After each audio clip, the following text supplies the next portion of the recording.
que tu n'as pas abordé, et je ne veux pas qu'on reste sur une impression négative. Alors, la première, c'est que par rapport au Parti communiste tunisien et leur position vis-à-vis de la question de l'indépendance nationale, ce que tu as dit est vrai parce qu'il est un peu évoqué, enfin, retenu, mais est-ce qu'il ne faut pas relativiser cela? Je prendrai comme exemple la position ou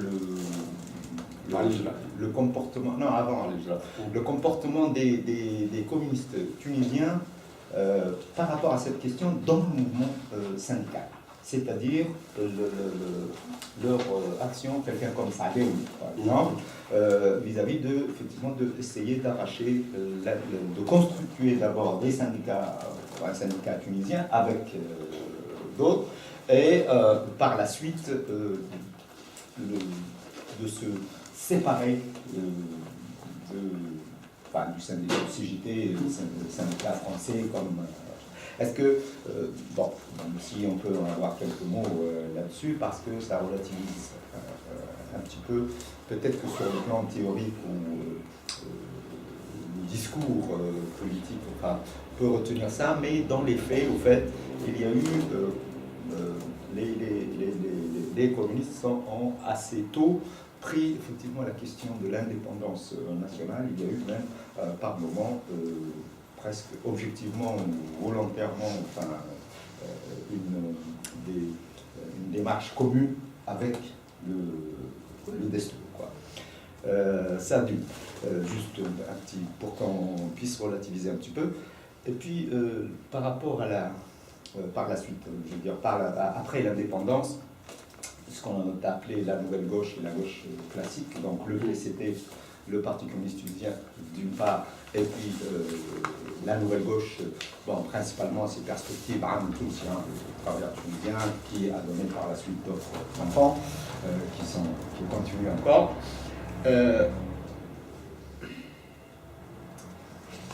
Je crois qu'on ne peut pas, en fait, comprendre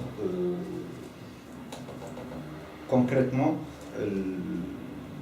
les divergences, puis les rapports entre ces deux formations, si on ne les lit pas... Entre les formations, la vieille et l'ancienne. La vieille et l'ancienne, si on ne les lit pas, en fait, au mouvement communiste international, le Troisième International, la Chine et l'Union soviétique, en fait, de l'époque, donc la question internationaliste, excusez-moi ce point-là. C'est essentiel. C'est essentiel. Non, tu as raison.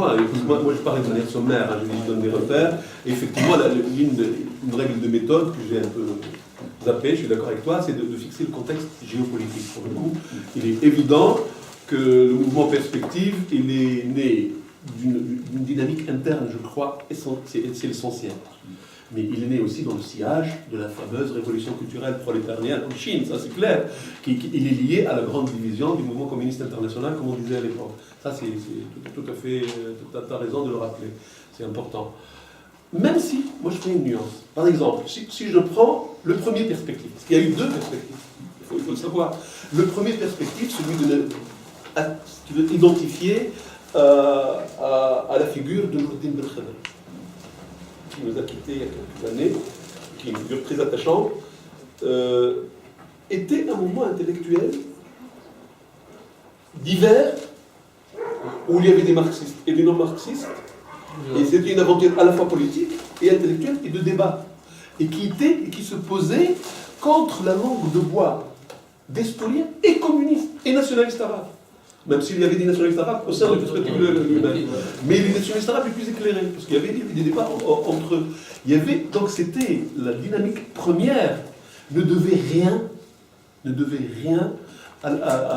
au mouvement communiste international. C'était les premiers intellectuels de l'indépendance de l'école de Bourguiba, qui ont fait des études en France d'ailleurs, et qui sont revenus, et qui ont initié cette première grande dissidence par rapport à l'État Bourguiba, qui, comme par hasard, cette première dissidence advient après 62. 62, c'est-à-dire 62-63, quand on a interdit le Parti communiste, et que Bourguiba va instaurer le Parti unique. la première grande dissidence, c'était cette première génération des enfants du bourguibisme, si vous voulez, de l'école Bourguiba.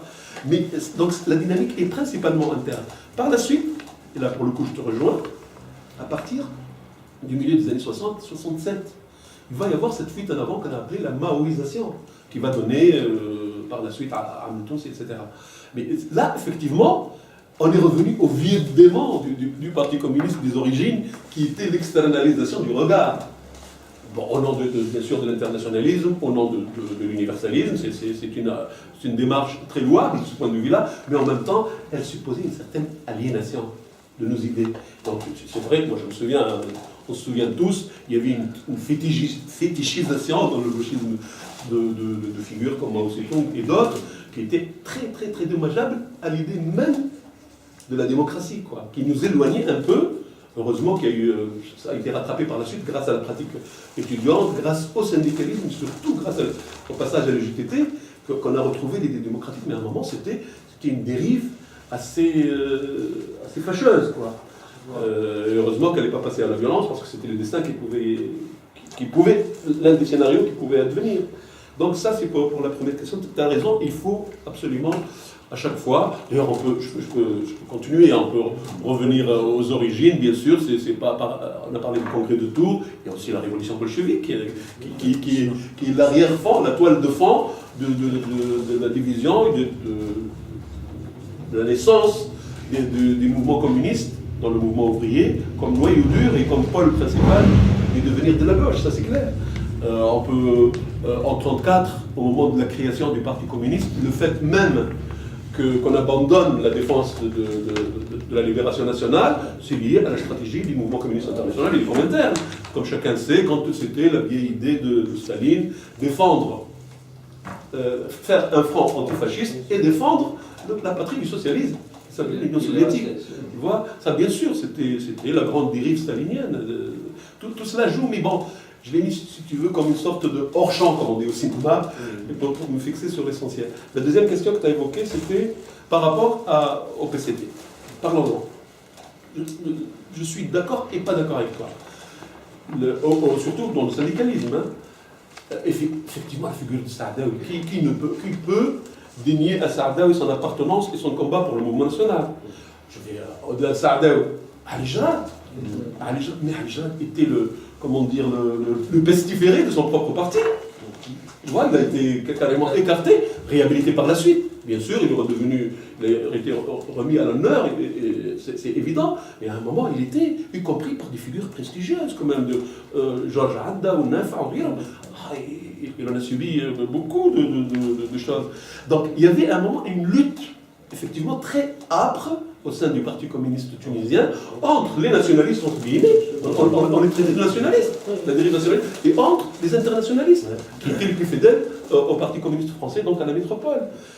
Et surtout, je veux dire, le péché mortel, j'exagère un peu, pas mortel, frère, personne n'est mort, mais le grand péché, c'était l'USTT quand même, les créations, au moment même, au Farhat Hachem, qui avait pigé la chose, lui qui a été le compagnon de Mohamed Dennef à la CGT, hein. On l'oublie souvent, c'est un enfant de la CGT, Farhat Hachem aussi, il était à la même école que les communistes et les socialistes tunisiens, d'accord, et il va, les communistes tunisiens n'ont pas compris, c'était continuer de créer l'USTT, c'était une faute majeure qui les a éloignés du mouvement ouvrier.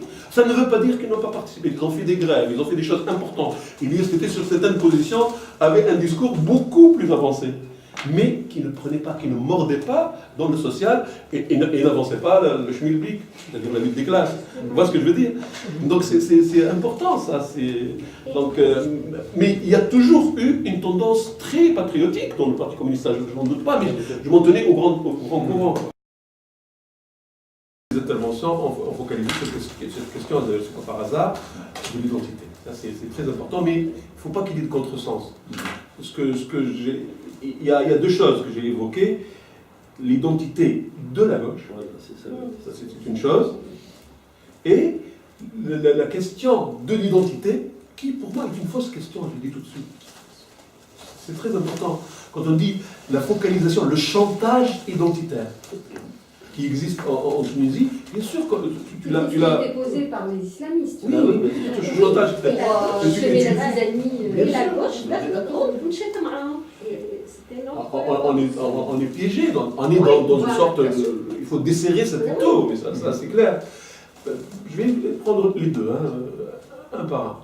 L'identité de la gauche, on ne peut pas dire, comme tu as dit tout à l'heure par exemple, on ne peut pas dire, on doit dire, mais en même temps on ne peut pas s'en contenter. On ne peut pas dire, il faut répondre aux questions des gens. Mais bien sûr, l'honneur de la politique, c'est ça. La politique, c'est essayer de répondre aux problèmes des gens. Le problème des gens, il y a deux manières de les approcher. Bien sûr, il y a le souci concret, de la prise en charge concrète des problèmes des gens. Des pauvres, parmi les pauvres, pour les gens qui se disent de gauche, c'est clair, c'est évident. Mais en même temps, on n'aborde pas les problèmes des gens de la même manière. Quand on est syndicaliste, quand on est un homme politique, quand on est un homme de gauche ou un homme de droite, quand on est libéral, pro-capitaliste, ou quand on se dit on résout les problèmes qu'en étant anticapitaliste. Donc il y a, dans l'abord des problèmes quotidiens des gens, il y a toujours une vision. Et ça, la gauche, plus que toutes les autres formations, a toujours défendu la nécessité d'une vision, la nécessité du travail des idées. Il y a aujourd'hui une sorte de pragmatisme absolu, prôné, je ne sais pas, par exemple, généralement par les libéraux, ou surtout les fraîchement libéraux, comme les Chebli ou d'autres. Je sais que ça n'est pas une attaque, moi c'est un type que je respecte énormément, c'est par ailleurs. Mais je veux dire, ce pragmatisme absolu, ça veut dire la fin de la mort des idéologies, des idées, rien ne sert de... Il faut voir concrètement ce qui se passe. Ça peut aussi faire l'affaire de l'ordre social établi. Or, la gauche, c'est justement, c'est un refus de l'ordre social absolu et un souci de changement social. Le changement social ne peut se faire, je ne sais pas qui a prononcé le mot, je crois que c'est toi, qu'avec un projet de société. On ne peut pas faire du syndicalisme en prétendant faire de la politique, faire du corporatisme en prétendant faire de l'universel. On ne peut pas. D'où la nécessité, à la limite, on peut toujours dire les idéologies, l'esprit de système, ça ne nous a mené nulle part, sauf au dogmatisme et parfois à des dérives dangereuses. Mais le souci d'avoir un projet de société, ça veut dire une vision du monde et de la société à long terme, et bien sûr qui peut se traduire de manière programmatique sur le court, le moyen, etc. Parce que ça, c'est important. Ça suppose renouveler, repréciser cette identité, d'où le souci important, je trouve, de retrouver une certaine mémoire. De dire, moi, quand on dit qui je suis, ça veut dire d'où je viens et dans quelle étagère, comme on dit. Quels sont mes acquis. Voilà, c'est ça. C'est ça ce que j'appelle, moi, le nécessaire réaménagement de l'identité de la gauche. Je suis tout à fait d'accord avec vous, merci pour cette précision. Ce que je voulais dire moi, tout à l'heure quand j'ai insisté sur la nécessité d'apporter des solutions concrètes, etc., c'est évident que derrière, il y a un projet de société qu'on propose à la société. Un projet qui est soit à l'antidote ou une antidote du projet sociétal prôné par les islamistes, par exemple. Et on a très bien vu que la société tunisienne l'a complètement rejeté.